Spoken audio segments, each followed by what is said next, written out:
Halo teman-teman semuanya, selamat datang kembali di channel YouTube aku. Ini adalah video pertama yang akan aku masukin ke segmen terbaru, yaitu Cars Review.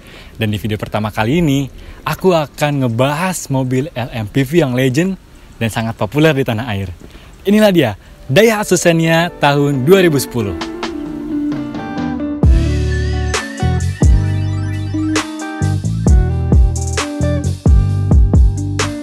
Oke, sebelumnya aku ucapin terima kasih banyak kepada owner dari mobil ini yang sudah meminjamkan mobilnya untuk direview.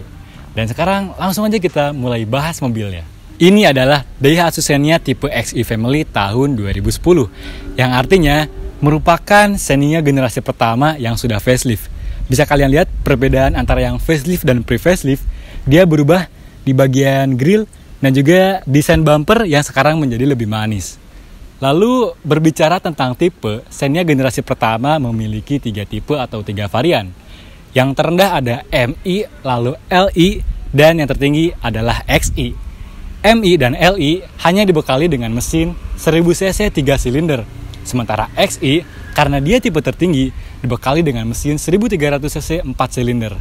Akan tetapi untuk varian LI dan XI, mereka terdapat beberapa varian lagi di dalamnya. Untuk yang LI dia ada LI Deluxe, Plus, Family, dan Sporty. Lalu untuk XI, sama halnya seperti LI, dia juga memiliki varian di dalamnya. Ada XI Deluxe, XI Plus, Family, dan Sporty yang menjadi varian tertingginya. Ini adalah XI Family yang berarti ini adalah tipe tertinggi kedua di bawah XI Sporty. Dan perbedaannya pun tidak terlalu signifikan, dia hanya berbeda di aksesoris saja, tidak ada perbedaan di bagian fitur. Dan sekarang kita mulai review dari bagian depannya. Oke, inilah dia tampak depan dari mobil sejuta umat. Di bagian depan dia terdapat 3 list chrome yang sangat besar, 1 list di bagian kap mesin. Lalu untuk detail headlamp dia masih full halogen, sampai lampu sein, fog lamp dia juga masih halogen. Lalu di sini dia terdapat bumper tambahan. Untuk yang samping dia berbahan karet, jadi ketika nyerempet dia nggak langsung baret kena bodi. Lalu di bawah sini terdapat fog lamp yang disekelilingi list chrome. Sekarang kita lanjut ke bagian mesin.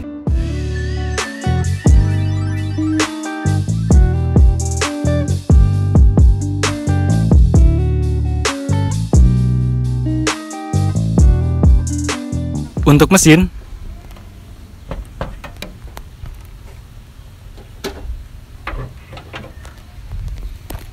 dia berkapasitas 1300 cc 4 silinder DOHC 16 valve VVTi dengan kode mesin K3FE yang menghasilkan tenaga 92 horsepower dan torsi 120 Nm. Tenaga tersebut disalurkan ke 2 roda belakang melalui transmisi manual 5 percepatan. Dia belum terdapat fitur-fitur safety ya, seperti ABS, EBD, atau bahkan brake assist.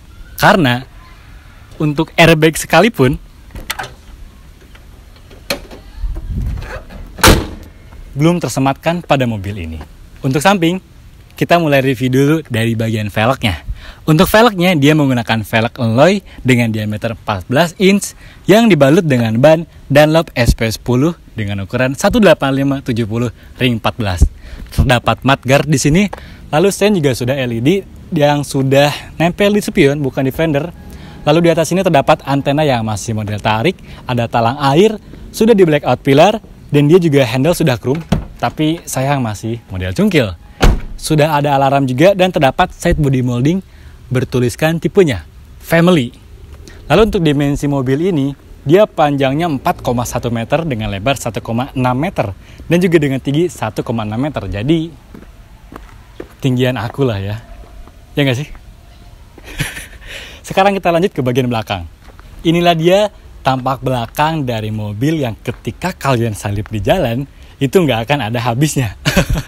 Oke, sekarang kita mulai review dari bagian atas dulu. Di atas ini karena dia tipe XE Family, dia terdapat rear upper spoiler dengan high mount stop lamp yang sudah LED. Namun dia belum ada rear defogger karena rear defogger pada generasi pertama hanyalah pada Toyota Avanza tipe S 1500 cc. Lalu di sini terdapat rear wiper, ada emblemnya XI dan juga ada emblem VVTi. Lalu terdapat list chrome yang sangat panjang di atas plat nomor dan terdapat sensor parkir 4 titik. Untuk detail stop lampnya dia masih full bohlam ya. Lampu mundur, lampu sen, lampu rem dia masih full bohlam. Sekarang kita coba lihat bagasinya.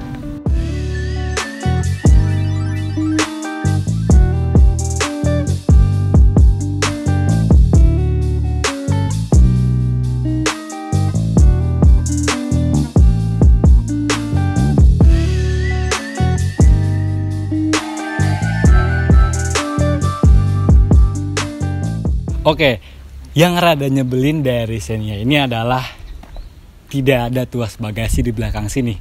Dia cuma ada pakai anak kunci sama tuas di depan sana. Kenapa nggak ada tombol mekanisme di sini biar bisa lebih memudahkan untuk membuka bagasi? Kenapa kita harus repot-repot membawa anak kunci dari kantong celana dan colok-colok? Itu lama banget. Atau mungkin lebih praktis kalau kita angkat tuas di bagian depan sana. Ini akan sangat-sangat merepotkan apabila kita buru-buru untuk membuka bagasi dari mobil ini. Oke. Dan inilah dia ruang yang tersisa ketika jok baris ketiga ditegakkan. Cukuplah untuk bisa membawa 5 tas yang berukuran medium. Tapi apabila kalian cuma duduk berempat dan tidak menggunakan jok roll ketiga, kalian bisa lipat dan mendapatkan ruang bagasi yang sangat lega. Dan ini bisa dipakai buat 4 orang dewasa ya. Tapi kayaknya kesempitan. Tapi untuk bibir bagasinya dia cukup rendah, jadi bisa bersantai di belakang sini. Enaknya menikmati pantai dengan mobil Xenia ini bersama keluarga gitu. Nah, sekarang kita mulai review bagian interior. Kita mulai dari door trimnya. Untuk bahan door trim, dia full hard plastik.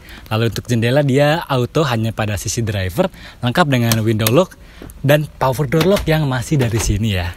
Lalu di bawahnya terdapat 2 buah cup holder dan door pocket dan terdapat speaker. Lalu di bagian sini untuk dashboard dia sama masih full hard plastik. Lalu terdapat kisi AC yang bisa dibuka tutup. Ada electric mirror tapi belum electric retract, ada indikator alarm, dan ada saklar fog lamp. Jadi fog lampnya dia terpisah ya dari tuas headlamp. Di bawah sini terdapat penyimpanan yang cukup dalam. Lalu di bawahnya ada tuas kap mesin, dan di bawah sini dia terdapat tuas untuk membuka bagasi dan tuas untuk membuka tangki bensin. Sekarang kita masuk ke dalam dan lihat interiornya.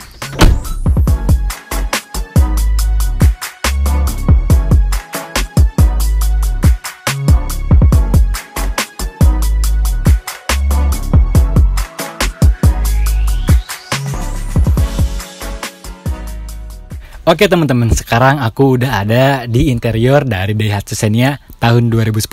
Sekarang kita nyalain dulu mobilnya ya, karena panas banget cuacanya. Nyalakan AC-nya dan oke. Sekarang kita mulai bahas dari setirnya ya. Untuk setirnya dia cantik ya, dia udah memakai model yang 4 palang, nggak seperti tipe-tipe di bawahnya yang masih 3 palang. Akan tetapi memang dia belum ada tombol-tombol audio steering switch, apalagi cruise control ya. Untuk setir dia udah pasti fix. Lalu di belakang sini dia terdapat saklar headlamp, termasuk sen juga. Lalu di kirinya terdapat saklar wiper yang sudah intermittent, yang bisa diatur waktunya, dan juga terdapat saklar wiper belakang. Lalu untuk instrumen cluster dia, ini sangat-sangat sederhana. Dia ini analog ya. Cuman ada indikator bensin, suhu mesin, speedometer, dan tachometer aja. Udah, sesederhana itu yang dikasih backlight warna kuning. Ya, simple banget. Lalu untuk bahan dashboard dia sudah pasti full hard plastik lah ya. Lalu di bagian tengah sini dia terdapat 2 kisi AC yang nggak bisa dibuka tutup. Lalu di bawahnya terdapat head unit single din yang sangat kuno dengan merek DLX. Harusnya ini diganti dengan double din ya, dengan layar yang sudah terdapat kamera mundurnya. Itu akan lebih baik sih. Terus di bawahnya terdapat tempat penyimpanan yang kecil. Di sini ada tombol hazard, ada jam digital, dan ada dummy di sini. Lalu terdapat card holder di bawahnya, Dan untuk tombol AC dia manual kayak gini ya, terdapat 3 speed fan. Lalu di bawahnya terdapat asbak dan soket lighter. Untuk di konsol tengah dia terdapat tempat penyimpanan yang cukup memadai. Ini bisa buat naruh barang-barang kecil lah ya. Lalu di belakangnya dia ada tuas transmisi 5 percepatan yang ini kurang padat ya. Lalu di belakangnya dia terdapat tempat koin. Untuk park brake dia masih mechanical. Lalu terdapat penyimpanan yang sangat dalam banget ini. Oke, untuk laci dia masih model gubrak ya, belum soft opening. Di bagian penumpang depan dia ada kisi AC yang bisa dibuka tutup. Lalu untuk jok dia aslinya ini fabric ya, tapi dia udah di retrim pakai model kulit-kulitan. Untuk pengaturan jok dia cuma 2 arah, recline sama sliding aja, dan masih full manual. Oke. Lalu untuk seat belt dia masih fix, hand grip fix. Untuk sun visor penumpang depan dia polos. Untuk spion tengah dia fix. Lampu baca dia masih halogen. Dan sun visor bagian driver dia ada cup holder aja gitu, nggak ada hand grip di bagian driver. Dan sekarang kita mungkin nyoba dulu di baris keduanya kayak gimana. Yuk. Ya. Oke, sekarang aku udah ada di baris kedua dari Xenia tahun 2010. Kita mulai bahas dulu dari door trimnya juga. Untuk door trim dia sama ya, full hard plastik. Untuk power window dia belum auto. Di bawahnya terdapat cup holder, door pocket, dan ada speaker juga. Untuk posisi duduknya dia cenderung lebih tinggi daripada jok baris pertama, jadi visibilitas keluar sangat-sangat jelas. Lalu untuk space di bagian kaki, dia untuk ruang kaki tergolong aman, akan tetapi tidak terlalu banyak space yang tersisa. Ini posisi pengemudi saya, tinggi saya 172 cm, dan inilah dia ruang kaki yang tersisa dan ruang kepala yang tersisa. Kalau untuk ruang kepala sih dia masih sangat-sangat banyak ya. Lalu untuk di bagian depan dia terdapat seat back pocket dari hasil retriman joknya. Di tengah sini juga dia terdapat 2 buah cup holder, dan di sini terdapat tunneling yang masih sangat tinggi karena dia rear wheel drive. Lalu dia belum ada armrest ya, jadi tangan hanya bisa menyangga ke bagian kanan aja. Terus juga pelipatan kursi dia masih 50-50. Dia hanya ada headrest adjustable di bagian kiri kanan aja. Untuk penumpang tengah dia nggak dapat. Lalu dia terdapat seat belt yang masih fix, hand grip fix juga. Dia nggak dapat double blower karena double blower di tipe pertama, di generasi pertama, dia hanya ada pada Avanza tipe S aja. Sekarang aku mau nyobain duduk di bagian tengah, dan aksesnya rada sedikit susah karena ada tunnelingnya sangat tinggi. Wah, ini lebih tinggi dan lebih nggak nyaman ya. Karena ketika kita ngantuk nggak ada headrest dan harus kepala jadi nggak ada yang menahan gitu. Di sini lampu baca masih halogen ya. Udah sih di belakang mungkin gitu aja. Sekarang kita nyobain di baris ketiga, jok yang sangat-sangat tidak mumpuni untuk dewasa.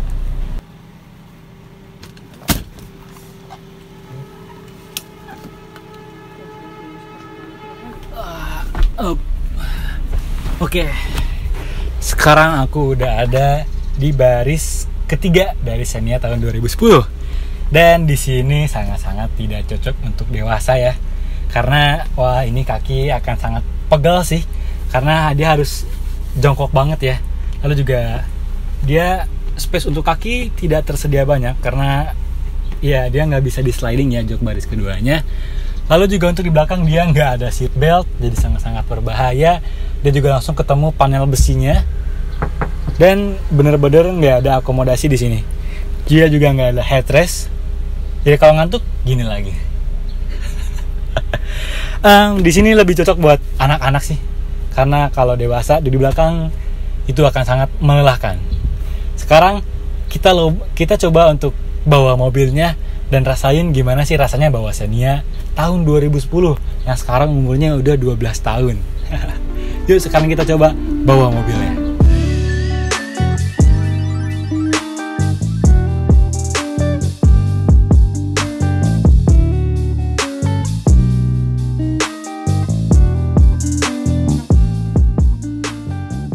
Oke teman-teman, yang pertama aku rasain dari mobil ini adalah bantingan suspensinya.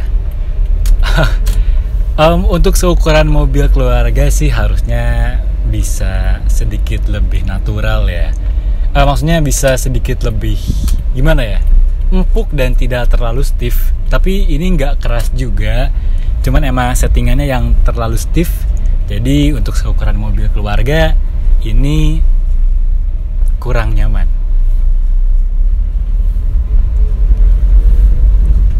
Jadi ketika kita bertemu dengan polisi tidur, gajruk, dan itu sedikit mengganggu kenyamanan keluarga yang ada di dalam mobil.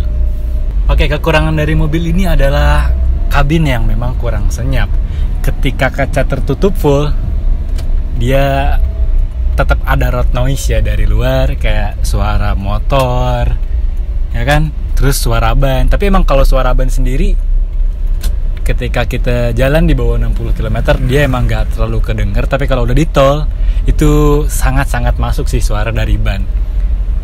Tapi memang kekedapan kabin dari mobil ini bisa dibilang kurang sih, kurang kedap ya. Mungkin dikasih perdam full bisa sedikit lebih kedap. Untuk body roll karena ini mobil, wah, ini sangat-sangat limbung ya. Dia jadi oleng, apalagi kalau kecepatan tinggi kita benar-benar harus pegang erat setirnya, karena di kecepatan up 100 dia setirnya lebih longgar ya, jadi kayak kurang sigap gitu. Dan ditambah dengan body roll yang wah, sangat limbung sih ini. Wow, sangat limbung. Jadi kalau misalkan teman-teman pengen ngebut sendiri, lagi ada kegiatan yang harus buru-buru banget, harus lebih berhati-hati sih, karena mobil ini sangat-sangat limbung.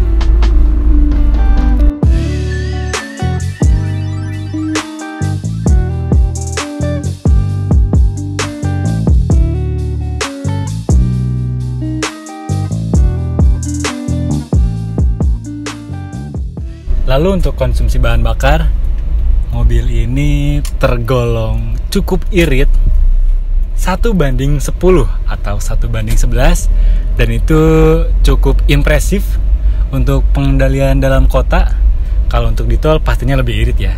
Jadi untuk bahan bakar dia cukup irit di kelasnya.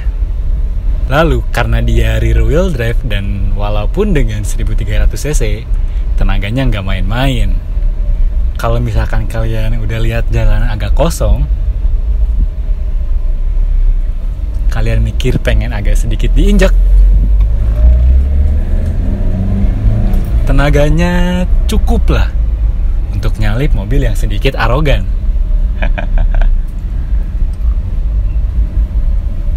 Karena memang dia rear wheel drive ya. Coba sekali lagi. Oke, itu dia baru kerasa. Cukup menghentakkan badan teman-teman, tapi nggak kayak mobil-mobil dengan 200 horsepower ya. Lalu untuk radius putar dari mobil ini, dia sangat baik. Dia bener-bener patah. Jadi kita nggak usah butuh space yang lega buat parkir, karena mobil ini beloknya atau radius putarnya sangat patah teman-teman. By the way, ini backlight ya. Kita coba putar balik di sini. Ini aku nggak mepet full ya, dan dia berhasil. Enggak deng, karena dia berhasil. Wow, berhasil. Padahal tadi kurang pepet ke sebelah kanan, jadi agak-agak mepet ya. Kalau lebih mepet lagi dia bakalan lebih bagus lagi.